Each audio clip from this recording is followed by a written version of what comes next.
যে আল্লাহ সুবহানাহু ওয়া তাআলা কিছু বান্দাকে দেখে লজ্জা করবেন, আল্লাহ পাক লজ্জা করবেন, তাদেরকে শাস্তি দিতে আল্লাহ লজ্জা করবেন, তাদেরকে শাস্তি দিতে আল্লাহ পাকের লজ্জা বোধ হবে। চিন্তা করতে পারেন কারা তারা? বলা হচ্ছে তারা সেই সব মানুষ যারা কালো কালো চুল কালো দাড়ি নিয়ে ইবাদত শুরু করেছে, কালো চুল কালো দাড়ি নিয়ে ইবাদত শুরু করেছে, ইবাদত করতে করতে এটা সাদা হয়ে গেছে।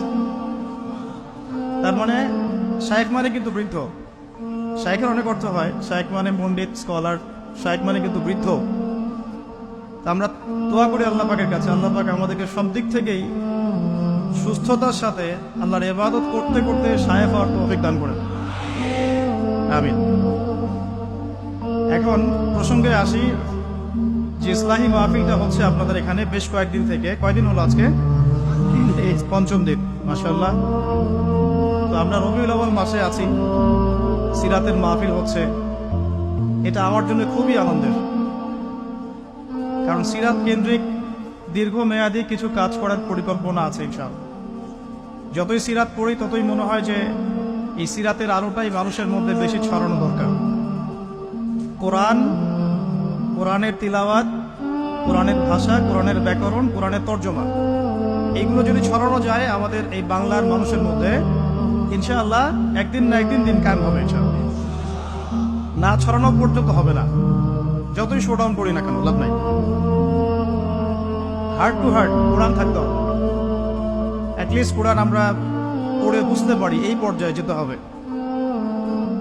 আমরা মক্তব পড়ছি, মাশাআল্লাহ, অনেকেই মক্তব নিয়ে খেদমত করছেন, কিন্তু ওরা যখন আবার স্কুলে ভর্তি হচ্ছে তারা কোরআন হারিয়ে ফেলছে, আবার কলেজে পড়তে যাচ্ছে সেখানে কোরআন থেকে তারা সরে যাচ্ছে। শুধু মক্তব না, আমাদের দরকার ইসলামিক বিশ্ববিদ্যালয়, আমাদের দরকার শহরে শহরে ইসলামিক বিশ্ববিদ্যালয়। এবং জেনারেল শিক্ষিত মানুষের সংখ্যা বাংলাদেশে প্রায় 70%, আরো বেশি হবে, আমি কম করে বললাম। আমরা 20-30% মানুষ মসজিদ, মাদ্রাসা, তালিবে ইলম, তলাবুল ইলম, আল মুজাহাদা ফি তরিকিল ইলম, এগুলোর সাথে আছে।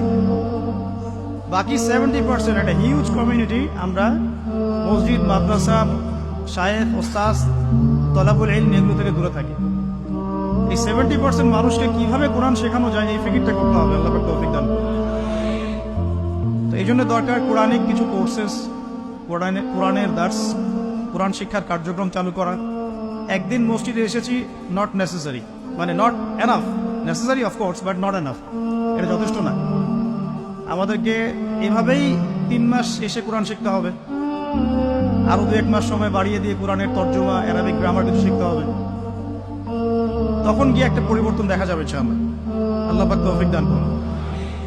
কারণ কিছু সমস্যা আছে আমাদের, সেটা হলো আমাদের শিক্ষা ব্যবস্থায় জেনারেল শিক্ষা এবং ইসলামিক শিক্ষা আলাদা করে দেওয়া হয়েছে।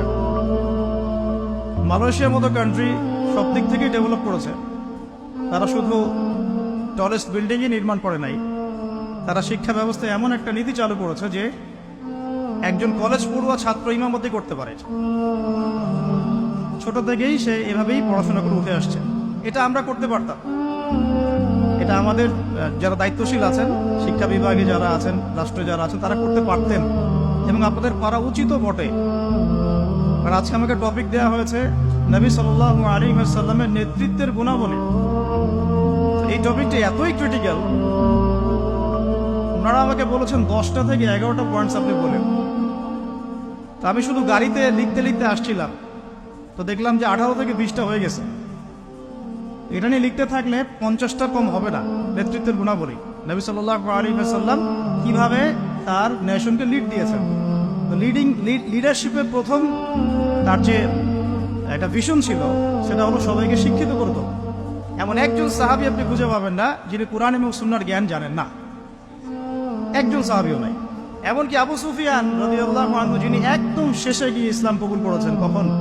ওই যে মক্কা বিজয়ের আগে আগে, তিনিও শেষ বয়সে যখন রোমকদের সাথে যুদ্ধ করছিলেন, ইয়ারমুকের যুদ্ধ, সেই যুদ্ধে কিন্তু তার একটা বড় ভূমিকা ছিল, তিনি একটা বড় ভূমিকা রেখেছেন ইয়ারমুকের যুদ্ধে। মানে এক পর্যায়ে মুসলিমরা জিতে যাচ্ছিল, কিন্তু রোমকদের পাল্টা আক্রমণে মুসলিমরা ছত্রভঙ্গ হয়ে পড়ে।